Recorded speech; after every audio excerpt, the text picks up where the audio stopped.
Don't get me started on intermittent fasting. I think it's just a way of restrictive eating. They have so much food noise and they're trying to lose weight. And that's the way that they want to lose weight. It's not for a health reason. People always say, I want to be healthy. No, you want to look good. It's vanity. Don't confuse the two. Just be honest with what it is. Ozempic, if taken in the absence of resistance training, it functions like a fad diet. You have to preserve the muscle mass and you have to create a stimulus that preserves the muscle. And if someone then goes through repeated cycles of yo-yo dieting where they're losing some muscle, they gain the weight back more rapidly, their metabolic rate, because they've lost muscle mass, is now a little bit lower. So they can go back to the same amount of food and actually gain body fat faster because their metabolism is a little slower.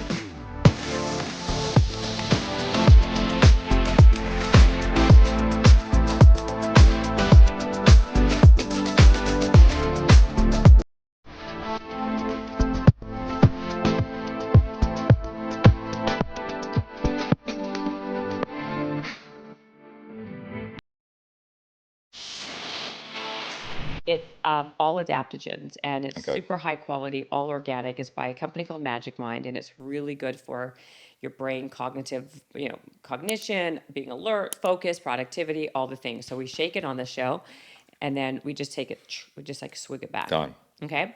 So I'm gonna do this with you and then we're gonna start the podcast. Ready? So cheers. And then we open it and then we go. I'm not gonna take it because you should do it. Sure. Because I've already had, I'm sorry, Magic Mind. I've had like 5 of them, literally today. I know. I love the taste of them too. So go ahead, take it and tell me what you think.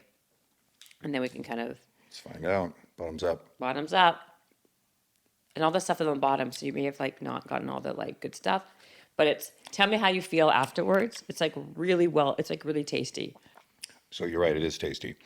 And now I wonder what the expectation effect is going to be of going and doing this. There's so much conversation and so much noise around cardio versus strength training. That's the first part, right? Don't do cardio, only do strength training, limit your cardio. Now it's from doing HIIT training to now doing just basic walking with a weighted vest. What do you believe is the best form of cardio for middle age? And do you also believe that we should be still doing cardio even into our 40s, 50s? Absolutely. So I try to look at cardio through a lens.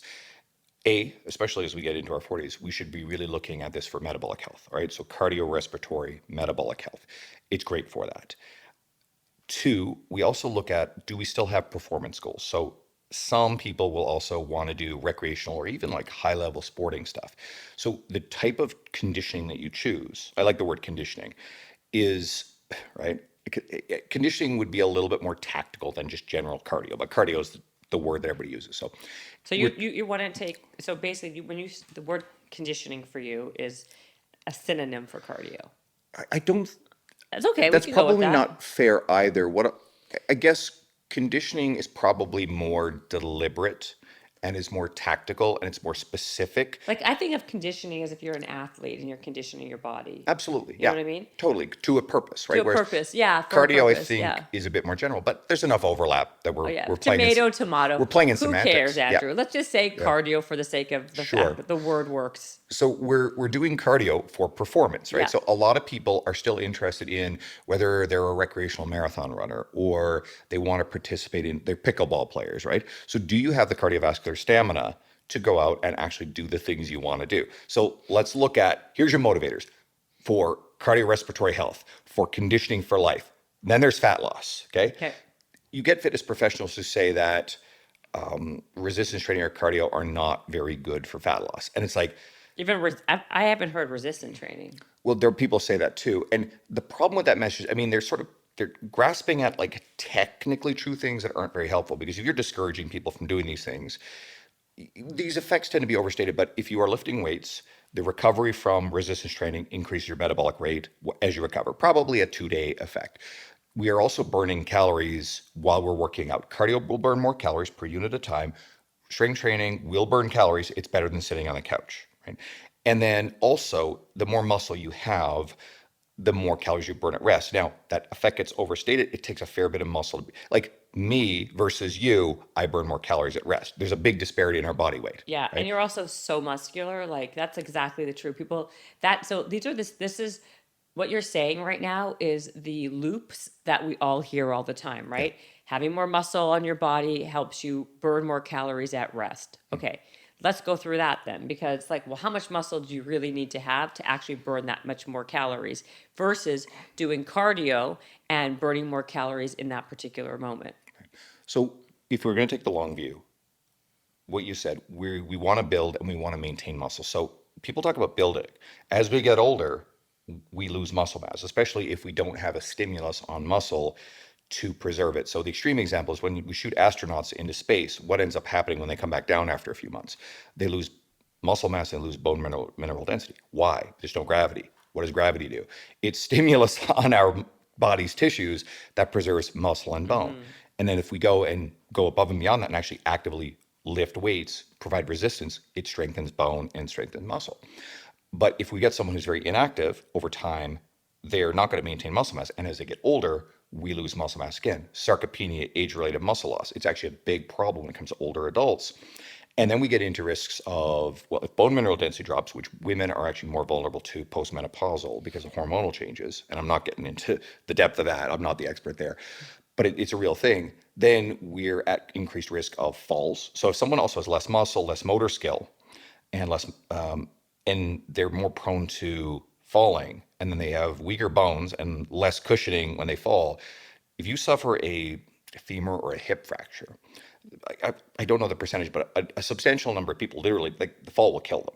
And another substantial amount of those people, because they're immediately sedentary, they're cut off from a lot of their social life, which also is very negative for their mental health. We see a lot of people die within the first year, or their quality of life rapidly declines.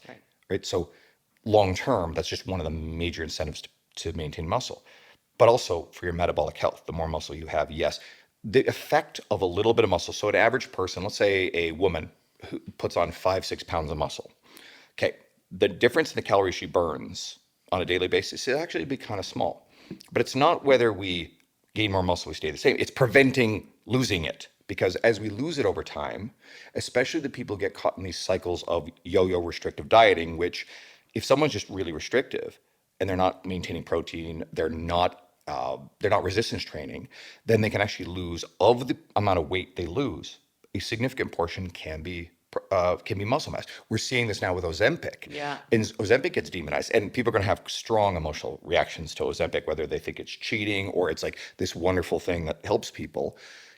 Ultimately, Ozempic, if taken in the absence of resistance training, it functions like a fad diet. I don't want people to take that out of context, but what matters here, you have to preserve the muscle mass and you have to create a stimulus that preserves the muscle.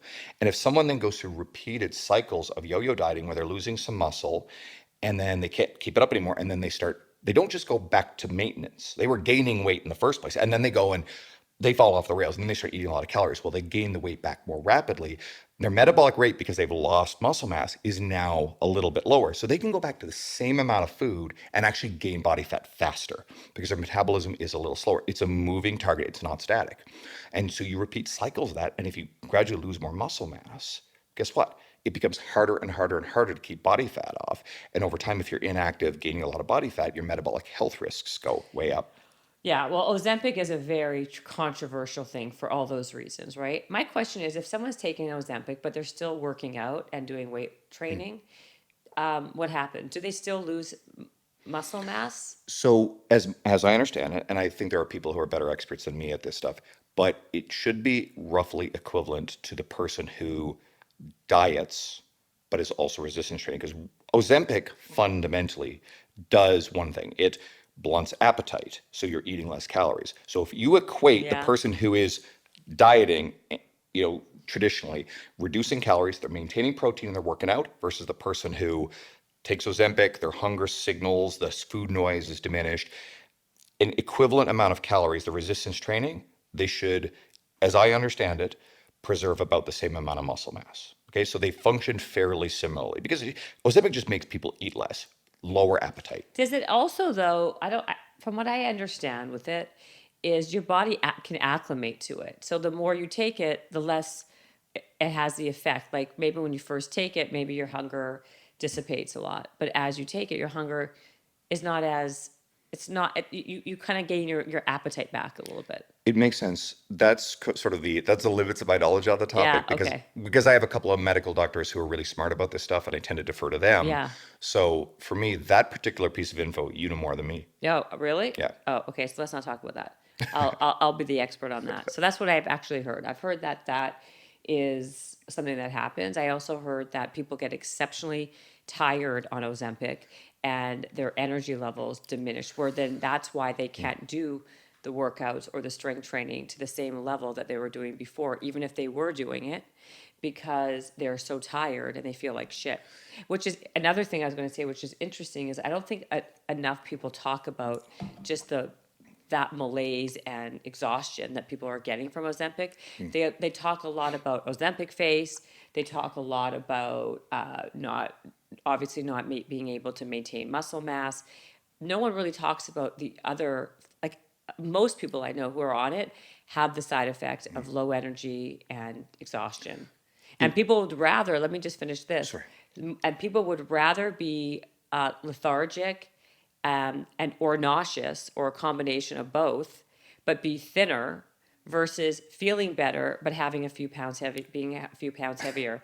And to me, this is the problem with the world we live in and society, and the amount of pressure, pressure that we put on each other for looking a certain way. I think it's really sad.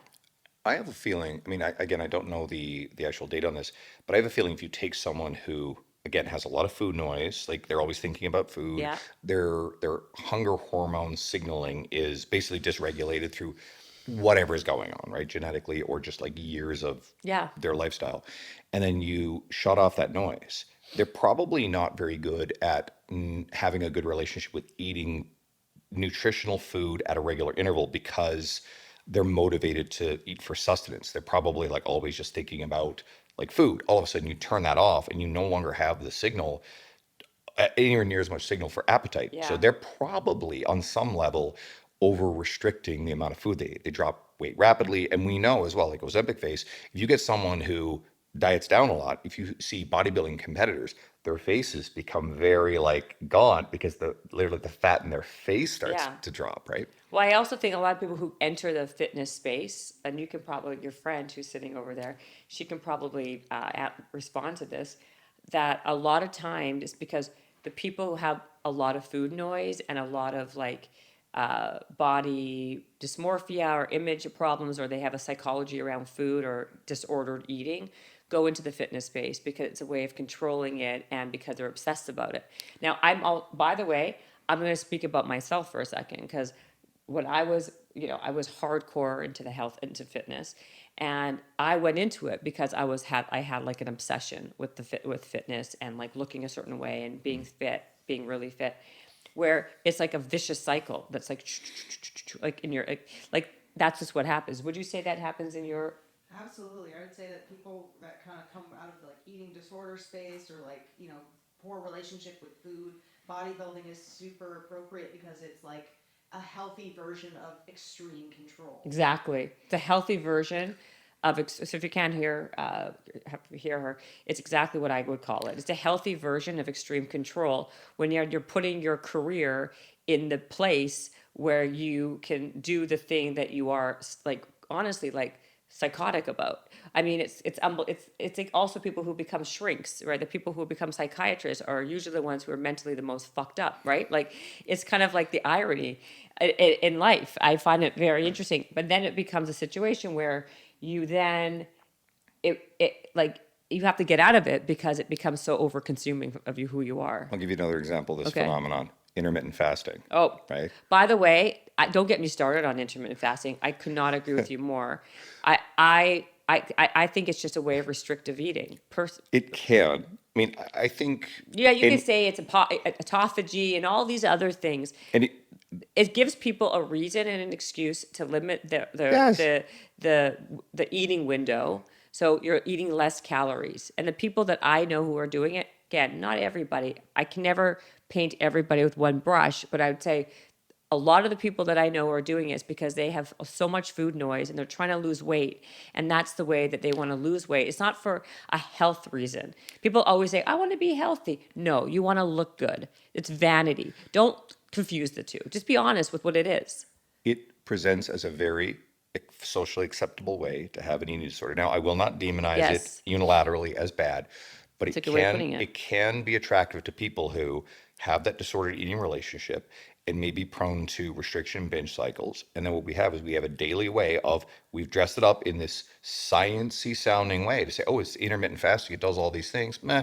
When you equate for calorie intake and protein, it has the same effects as any other type of dietary restriction. There's no magic to it. But it can be a very, very socially acceptable way to do some goofy stuff with your food. That's actually the best way I've ever heard anyone explain it.